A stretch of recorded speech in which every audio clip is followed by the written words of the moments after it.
Le choix d'un enduit extérieur monocouche pour le revêtement de votre façade vous permettra d'associer l'esthétique et la protection de vos murs. Une gamme de coloris très étendue, combinée à un grand nombre d'aspects de finition, vous permettront de réaliser une façade personnalisée en laissant libre cours à votre créativité.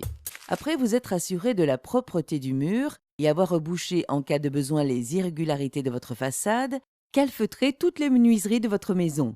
Les cornières renforcent les coins sortants et servent également de guide pour l'épaisseur de l'enduit. Pour leur pose autour d'une fenêtre, découpez les cornières d'angle aux bonnes mesures. Coupez les angles à 45 degrés, puis présentez la cornière sur l'angle du tableau et une fois ces niveaux ajustés, clouez-la. Marquez à l'aide d'un cordeau à tracer la ligne de pose des bandes d'arrêt qui permettront un arrêt propre et rectiligne de l'enduit, puis clouez-les. Lors de raccords entre différents supports tels que le béton et un parpaing, il convient de poser une toile de jonction entre les deux afin de prévenir d'éventuelles fissures.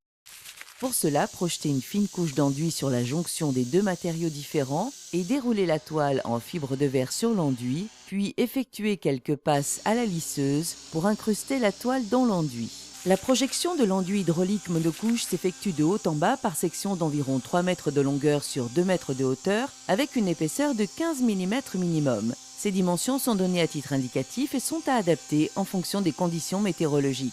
À l'approche d'un angle de mur, projetez d'abord de l'enduit verticalement sur l'arête, puis remplissez. Pour la projection d'enduit sur le mur pignon, protégez les tuiles avec du scotch de masquage. Une fois la projection effectuée, procédez à quelques passes avec la règle à dresser avec un côté cranté afin d'éviter le bullage. Puis procédez au serrage en lissant fermement la surface de l'enduit avec une lisseuse afin de resserrer les particules pour une meilleure accroche. Adaptez le temps de séchage de votre enduit aux conditions météorologiques. Plus le temps est chaud et sec, plus le délai de séchage sera court et inversement. Il faut compter entre 3 et 5 heures de séchage. Repérez à l'aide d'une grande règle d'aluminium les zones comprenant le plus d'enduit et grattez cet excédent à l'aide d'un gratton, aussi appelé bouclier. Cette étape permet également de faciliter le séchage en aérant l'enduit.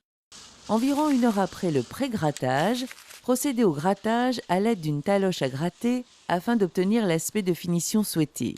Utilisez un berthelet pour la réalisation des angles et à l'aide de la truelle longue de chat, délimitez la bande d'arrêt sur l'enduit puis grattez l'excédent. Terminez en passant un léger coup de balai sur l'enduit pour débarrasser les restes du grattage. La réalisation d'un enduit hydraulique monocouche permet de réaliser une multitude de motifs en joints creux. Pour cela, délimitez la hauteur de la ligne avec une longue règle d'aluminium nivelée et tracez le joint creux à l'aide d'un rabot ou d'une sciotte. L'enduit hydraulique monocouche est une solution rapide, efficace et économique pour recouvrir vos surfaces brutes. En un tour de main, vos murs se retrouvent finalisés et imperméabilisés pour de longues années.